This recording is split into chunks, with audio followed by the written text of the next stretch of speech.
이제 이 베들레헴 지역에 보리 추수가 시작이 됐습니다. 제가 보리 추수가 6월절로 시작을 해서 7일 동안 7주인 오순절인 77절까지 보리 추수를 한다, 이렇게 제가 말씀을 드렸는데, 6월절이 시작이 돼서 온 동네 사람들이 이제 보리 추수를 하게 됐습니다. 이 보리 추수를 할 때는 사람들이 다 동원이 돼서 보리 추수를 하게 되는 거죠. 시골에서 보면 온 동네 사람들이 다 동원될 때가 추수할 때하고 모내기 할 때입니다. 근데 이때는 인심이 굉장히 후해요. 그래서 모내기 할 때는 지나가는 사람들도, 또 모내기뿐만 아니라 추수할 때도 지나가는 사람들도 눈에 띄면 새참을 먹을 때 와서 먹으라고 그렇게 막 부르고, 온 동네 사람들이 같이 어울려서 웃고 그렇게 축제처럼 보내는 것이 추수 때와 모내기 때인데, 이때가 굉장히 즐거운 축제 때라고 하는 것을 우리가 가늠해 볼 수 있는 게, 모압으로 엘리멜렉 가족들이 이민을 간 이유가 흉년이 들어서 그 흉년을 피해서 모압으로 이민을 갔기 때문에 이 보리 추수를 시작하게 됐다는 말은 풍년이 오랜만에 찾아왔다는 이야기예요. 그래서 이 활기찬 분위기 속에서 풍년이 왔기 때문에 추수 때에 다들 신이 나서 사람들이 추수를 하기 위해서 보리밭으로 달려나간 거죠. 근데 이 룻이 가만히 생각해 보니까 두 여자가 이제 남아가지고 우리는 추수할 거리도 없고 아무것도 먹을 것이 없으니 어떻게 하면 먹고 살 수 있을까 방도를 궁리하다가 이 이스라엘 백성들의 법에 따라서 가난한 사람들에게 돕는 제도가 있는데, 그게 뭐냐면 바로 밭에서 추수를 하고 난 뒤에 떨어진 이삭을 주워다가 식량으로 삼는 일, 이걸 해야 되겠다 생각을 하고, 남의 땅에 와서 사는 모압 여자라고 하는 말이 2절에 딱 나오죠. 모압 여인 룻이라고 하는 말은, 이 모압 여인이라고 하는 말을, 이 룻이라고 하는 이 여인 앞에 쓴 것은 이 사람이 이방인이다, 이 사람이 이곳이 낯선 곳이다 라는 것을 강조하기 위해서 모압 여인 룻이라고 하는 표현을 쓴 겁니다.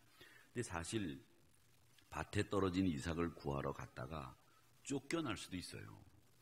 남의 밭에 와서 남의 물건을 아무리 우리가 추수를 하고 남았다고 하더라도 가져가는 건 주인이 너는 가져가고 너는 가져가지 마, 그러면 그 주인의 마음에 따라서 못 가져갈 수도 있는 거죠. 쫓겨날 수도 있는 거죠. 그런데 지금 내가 쫓겨날 걸 겁내고 쫓겨날 것을 두려워서 안 가고 할 그럴 처지가 아닙니다. 지금 이 두 여인네는 먹을 거리가 없어서 굶어 죽을 판이기 때문에 당연히 무엇이든지 해야 되는 그런 상황이었다는 겁니다. 그래서 시도해 보려고 어머니에게 가서 허락을 구하는 장면이 2절에 나오는데, 레위기 23장 22절의 말씀에 보면 하나님의 법이 딱 명시되어 있어요. 뭐라고 명시되어 있느냐면 이렇게 되어 있습니다. 너희 땅에 곡물을 벨 때에는 밭 모퉁이까지 베지 말아라, 그런 말씀이 있습니다. 그러니까 이 땅이 이만큼 돼서 이 땅을 추수를 해야 된다면 이 모퉁이 곡식은 추수하지 말라는 거예요. 베지 말라는 거예요. 이게 레위기 23장 22절에 나오는 말씀입니다. 모퉁이에 있는 곡식은 베지 마. 그건 누구의 것이냐 하면 이렇게 돼 있습니다. 가난한 자, 거류민, 그것을 위해서 남겨두어라. 나는 너희 하나님 여호와이니라. 이렇게 레위기 23장 말씀에서 분명히 이 모퉁이 곡식은 베지 말라고 해둔 겁니다. 가난한 자를 배려하라는 말씀입니다. 이스라엘 백성들은 이 공평한 거에 대해서 굉장히 많이 신경을 쓴 백성들입니다. 하나님도 그걸 굉장히 많이 신경을 쓰셨어요. 이스라엘 말로 아마레츠라고 하는 말이 있습니다. 이 말이 뭐냐면 땅에 사는 가난한 사람들이라는 뜻인데, 이 가난한 사람들이 생기지 않게 하기 위해서 이스라엘 백성들은 굉장히 많이 신경을 썼습니다. 제가 늘 말씀드리지만 형이 죽으면 그 형수를 시동생이 데리고 살면서, 데리고 사는 건 아니지만 시동생이 형수에게 아이를 갖게 만드는 제도가 어떻게 보면 이건 조금 약간 인간들이 하기에는 좀 어려운 일 아니냐. 어떻게 형이 죽었는데 형수를 시동생이 데리고 살아. 이렇게 생각할 수 있지만 이건 다른 이유가 아니라 이 형의 재산을, 형의 이름을 더럽히지 않고 형의 재산을 보호해주기 위해서 이런 제도를 시행했다는 겁니다. 그건 뭐냐면 이 여자가 다른 지파의 사람에게 시집을 가서 이 지파가 가지고 있는 땅들이 혹은 재산들이 공평하게 분배되어 있는 원래의 모습을 유지하지 못한 채로 흩어질까 봐 이런 제도를 궁여지책으로 만들어서 형이 죽으면 시동생이 형수를 데리고 사는 형사취수제도가 만들어졌다는 겁니다. 이것도 공평과 평등을 위해서 만들어진 법이지 다른 의도가 아니었다는 겁니다. 그 다음에 고엘제도라고 하는 게 있는데 그 고엘제도라고 하는 게 뭐냐면 내가 아버지 하나님 앞에도 드려야 되지만 우리 부모님을 모셔야 되는데도 소홀하지 않게 하기 위해서 네가 부모님을 모신다고 하면 하나님 앞에 드리는 건 다음에 해도 된다라고 하는 제도를 만들어 놓은 거죠. 근데 그걸 공교롭게 이용하고 악용하는 사람들이 있었지만 이런 제도들 전체가 이스라엘 백성들은 평등, 공평함 이런 것을 유지하기 위해서 하나님이 제정하신 법도인데 하나님은 공식적으로 이스라엘 백성들에게 미드라시나 혹은 이스라엘 백성들에게 주는 관례에 의하면 20%에서 30%는 항상 가난한 사람들을 위해서 너의 재산을 남겨두라 이렇게 말씀을 하셨습니다. 그러니까 이런 제도에 의해서 이 룻은 떨어진 이삭을 주셔서 우리 식량을 삼을 수 있는 기회가 됐으니 어머니 제가 식량을 주스러 가겠습니다. 이런 얘기를 하는 겁니다. 근데 이 이삭을 가난한 사람들이 줍도록 하는 데는 순서가 있습니다. 일꾼들이 먼저 곡식을 쫙 낫으로 베면 그 뒤에 따라오는 일꾼들이 낫으로 벤 그 곡식단을 이렇게 단으로 묶어요. 이렇게 묶어. 이제 이렇게 묶고 나면 그 후에 떨어진 이삭들이나 베지 않은 이삭들은 가난한 사람이나 주인이 허락한 사람들이 들어와서 베거나 주워갈 수 있도록 만들었다고 합니다. 그 이삭 줍기를 하는 사람들은 누구여야 되느냐면 고아, 홀로 사는 여자들, 그 다음에 이방에서 와서 이곳에 와서 정착해서 사는 거류민들, 이런 사람들만 이삭을 줍게 했다는 겁니다. 그리고 이 떨어진 이삭을 어느 정도 주워갈 수 있느냐면 이 여자들이 머리에 수건을 이렇게 써요. 우리나라 분들도 옛날에는 머리에 수건 썼잖아요. 일하실 때. 그렇잖아요.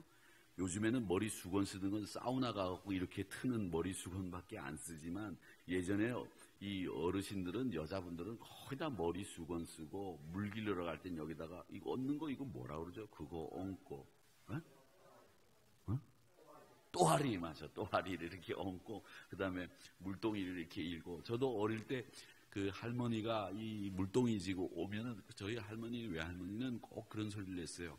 이렇게 되고 오면 이런 소리를 내면서 요즘 요가하는 분들이 그런 소리를 내던데 그런 소리를 내면서 물동이를 이고 그렇게 오셨던 그런 기억이 나는데 여자분들이 머리에 다 수건을 쓰셨거든요.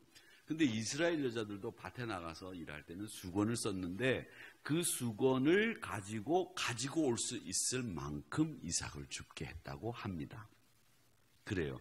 근데 제주도에서 농사 짓는 분들이, 감귤 농사 짓는 분들이 가끔 이렇게 관광객들에게 밭을 오픈을 해가지고 들어와서 밭에서 이제 귤을 먹고 자기네들이 봉다리 하나씩 주워가지고 그 봉다리에다 귤 넣어가지고 가라고 이렇게 하는데 그 못된 분들이 그 봉다리 준 것만큼 넣어갖고 와야 그 밭주인들도 먹고 살 건데 봉다리 말고 또 봉다리 가지고 가가지고 자기가 거기다 막 넣어가지고 그 예수 믿는 사람들끼리 가가지고 그렇게 하면 안 되는 거잖아요. 그렇잖아.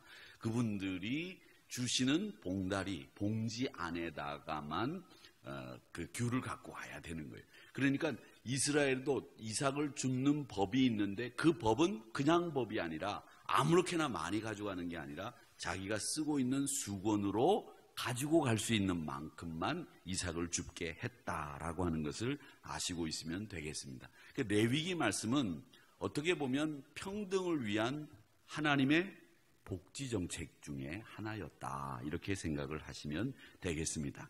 자, 3절의 말씀에 보면 이 말씀이 아주 이 3절에는 굉장히 중요한 말씀인데 그게 뭐냐면 2장 3절에 우연히 엘리멜렉의 친족 보아스에게 속한 밭에 이르렀더라. 이렇게 돼 있다는 겁니다.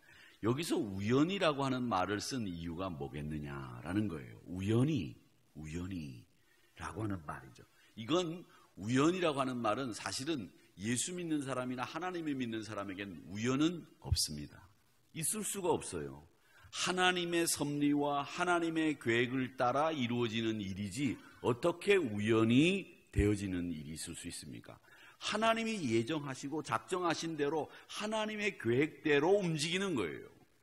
이게 우리 삶의 모습이란 말이죠. 그런데 여긴 우연이라는 말을 넣어놨단 말이죠. 이 성경 기자가 왜 우연이라고 하는 말을 넣어놨느냐, 이걸 생각하셔야 돼요. 이건 뭐냐면 룻이 일부러 친족, 야다라고 했죠. 야다라고 하는 말에서 파생된 말이라고 말했는데 일부러 내가 의지할 수 있고 쉽게 주술 수 있는 곳으로 간 게 아니라는 거예요. 그녀가 마음 먹고 내 친족, 우리 시아버지의 친족 중에 보아스라고 하는 유력한 사람이 있는데 그 밭으로 가면 내가 이삭을 주우러 가겠다, 갈 수 있겠다, 이런 마음을 가지고 간 게 아니라 줍다 보니까 거기까지 이르게 됐다라고 하는 말을 하기 위해서 룻의 순수하고 온전한 마음을 표현하기 위해서 여기에 우연히라고 하는 말을 썼던 것이지 하나님의 구원계획 벗어나서 내 마음대로 이루어진 일이 아니다, 이런 말이에요. 그러니까 우연이라고 하는 말은 이 룻의 순수한 마음을 표현하기 위해서 성서기자가 쓴 말이지 하나님의 계획과 경륜 없이 되어진 일은 아니다라고 하는 것을 여러분 오해하지 마시고 보시기를 바랍니다. 그러니까 이 말씀은 우리에게 그 말씀을 하는 거예요. 모든 것이 합력하여 선을 이룬다. 로마서 8장 28절의 말씀처럼 하나님의 뜻대로 부르심을 입은 자들에게는 모든 것이 그의 뜻대로 된 자들은 합력하여 선을 이룬다. 그렇게 말씀하셨거든요. 그러니까 여러분, 좋은 것이든 나쁜 것이든 그것이 옳은 것이든 그런 것이든 그게 다 나에겐 약이 되고 나에겐 살이 된다라고 하는 것이 모든 것이 합력하여 선을 이룬다라고 하는 말씀 속에 담겨 있는 거예요. 그러니까 이 룻은 의도적으로 간 게 아니라 순수한 마음에서 간 것이다 라고 하는 것을 여러분 기억하시기를 바랍니다.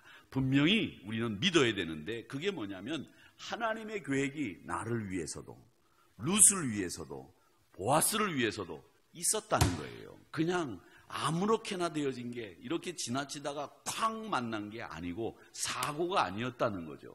여러분, 우리 믿음의 사람들에게 있어서 항상 가지고 있어야 될 생각이 뭐냐면 우리는 만나는 사람도 만나는 일도 거기에는 하나님의 뜻이 안 들어있는 게 없다는 거예요. 다 거기에는 하나님의 뜻들이 들어있는 거예요.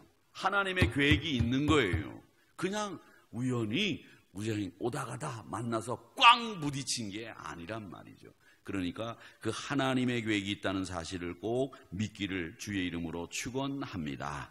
또 하나 더 생각해 볼 것은 제가 말씀을 이렇게 준비하면서 보니까 한 절 한 절을 이렇게 공부하다 보니까 말이죠. 석절을 공부하기가 굉장히 어려워요. 그런 것 같아요. 4절 하나만 더 가서 살펴보고 말씀을 정리하겠습니다. 4절을 보면 이제 드디어 보아스가 나타났어요. 보아스가 나타났는데 남의 밭에서 이삭을 줍는 마음이 어땠을까? 한번 생각해 보세요. 여자가 이방 여자입니다. 자기 고향도 아니에요. 낯선 사람들만 있는데 사람들 따라서 이삭을 줍는데 그 이삭을 줍는 마음이 어땠을까요? 야, 혹시 누가 이삭을 못 죽게 하면 어떡하지? 나가라 그러면 어떡하지? 그래서 귀를 쫑긋 세우고 밭에서 일하는 일꾼들의 동향이나 말하는 것까지 신경을 쓰면서 이삭을 주웠을 거 아니에요. 그런데 그 밭의 주인이 떡 나타난 거예요. 사람들이 다 긴장하겠죠. 룻은 얼마나 더 긴장했겠어요. 남의 밭에서 이삭을 줍는 형편인데. 그런데 이 룻이라고 하는 여자는 엘리멜렉이 원래 보아스와 친족이라고 하면 베들레헴에서 살 때 모압으로 이주해서 가기 전에는 잘 살던 사람이었어요. 그러니까 이 잘 살던 사람이 모압으로 이민을 가가지고 거기서 며느리를 봤으니까 며느리도 사실은 좀 살만한 집의 여자들을 데려다가 며느리 삼았을 거 아니에요. 안 그랬습니까? 경우로 따지자면. 그러면 이 룻도 모압에서는 꽤 잘 나가는 집안의 딸이었을 거다라는 생각을 하는 거예요. 그러니까 나오미가 돌아올 때 아들들을 다 잃어버리고 돌아올 때 야 니네 친정으로 가라 했을 때 친정이 살만하니까 가라고 한 거예요. 그러니까 모압에서 이 룻도 어릴 때는 꽤 잘 나가는 집안에서 공주처럼 컸을 수도 있을 거예요. 그런데 지금 이삭을 줍는 형편으로 전락해버렸어요. 이런 상황에서 룻은 베들레헴에서도 해보지도 않은, 모압에서도 해보지 않은 일을 하게 되는데, 이 하게 되는 이 룻은 원래부터 가난해서 그런 눈치를 잘 봤다면 모르는데, 이 눈치 본 적 없는 이 여자가 눈치를 보게 되고 형편을 보게 되니까 얼마나 몸을 낮추고 부들부들 떨고 두려움에 사로잡혀 있었을 거예요. 그런데 밭주인이라고 하는 사람이 뜩 나타났는데 벌써 행색이 달랐을 거예요. 근데 그 보아스가 하는 말이 뭐냐? 야, 니네들 뭐하냐? 빨리빨리 해라. 해진다. 너희들 밥 먹고 살려면 열심히 일해야 돼. 이런 이야기를 해야 되는 것이 주인이 해야 되는 얘기 아닙니까? 안 그렇습니까? 옛날 사회 주인이라고 하면 종들을 향해서 야 이놈들아 그게 일하는 거냐 임마 빨리빨리 해라 이놈들아 뭐 이렇게 얘기했을 텐데 그렇게 얘기하지 않는 거예요. 여러분 4절 한번 다시 보겠습니다. 뭐라고 얘기하느냐? 베들레헴에서부터 와서 베는 자들이 일꾼들이잖아요. 그런데 보아스가 뭐라고 그러냐? 여호와께서 너희와 함께 하시기를 원하노라. 여호와께서 너희와 함께 하시기를 원하노라. 여러분 여호와께서 함께 하시기를 원하시지 않으시는가요? 아니죠? 그러면 아멘 크게 합시다. 여호와께서 함께 하시기를 원하노라. 아멘 그렇게 하셔야죠. 여러분과 여호와 하나님이 함께 하시기를 축원합니다. 이 얘기를 하는 거예요. 빨리빨리 일해라, 열심히 일해라, 밥값 해라 이런 말을 안 하는 거예요. 그러니까 그 배는 사람들이 대답을 하는데 뭐라고 대답을 합니까? 그들이 대답하되 여호와께서 당신에게 복 주시기를 원하나이다. 이렇게 화답하는 거예요. 이야, 얼마나 이거 멋진 장면이에요. 여러분, 이런 멋진 장면을 상상해 보셨어요? 주인이 와서 곡식을 베는 노예들이나 종들에게 야, 빨리 일해라. 야, 임마, 밥값 해라, 임마. 니네들이 그렇게 일해가지고 먹고 살 수 있겠냐? 이렇게 일하지 않고 여호와 하나님이 너희들과 함께 하시기를 원하나이다. 이렇게 얘기를 하니까 그 배는 일꾼들이 뭐라고 얘기하냐면 여호와께서 당신에게 복 주시기를 원하나이다. 아멘. 이렇게 대답한단 말이에요. 이게 가장 이상적인 주인과 일꾼과의 대화라는 걸 오늘 이 말씀 속에서 배우는 거예요. 하나님을 믿고 사는 성도들은 바로 여러분들과 같이 일하는 사람들과 이런 이야기를 하셔야 됩니다. 여러분, 주께서 여러분과 함께 하시기를 원합니다. 여러분, 사업장을 운영하시는 분들은 항상 사업장에 가셔서 여러분을 함께 도와 일하시는 분들에게 내가 믿는 하나님이 너희들과 함께 하기를 원한다. 이렇게 이야기를 하고 그러면 거기서 일하시는 분들이 여러분을 향해서 여호와 하나님이 당신에게 복 주시기를 원합니다. 이렇게 이야기하는 이 아름다운 관계가 우리 믿음의 사람들의 직장에서 생업터에서 기업에서 일어나기를 축원합니다. 이게 보아스가 정말 훌륭한 사람이라고 하는 것을 보여주는 대목이에요. 그러니까 보아스가 등장하자마자 우리에게 보아스라고 하는 사람이 어떤 사람이라고 하는 것을 보여주는 대목이 바로 이 대목이라는 겁니다. 그러니까 여러분들에게 축복의 주인공이 될 자격이 있다고 하는 사실을 잊지 마시고 오늘 이 말씀이 여러분의 말씀이 되기를 축원합니다. 창세기 12장 3절에서 뭐라고 말씀하셨습니까? 하나님이 하늘의 별처럼 바다의 모래처럼 너희들의 자손들이 번성하고 너희가 복이 될 것이고 네 이름을 창대케 하리라고 말씀하신 다음에 하신 말씀이 뭐냐? 너를 축복하는 자를 내가 축복하겠고 너를 저주하는 자를 저주하겠다고 말씀하지 않았습니까? 이 말씀들이 우리 사랑하는 한우리 성도님들의 말씀이 되시기를 주님의 이름으로 축원합니다.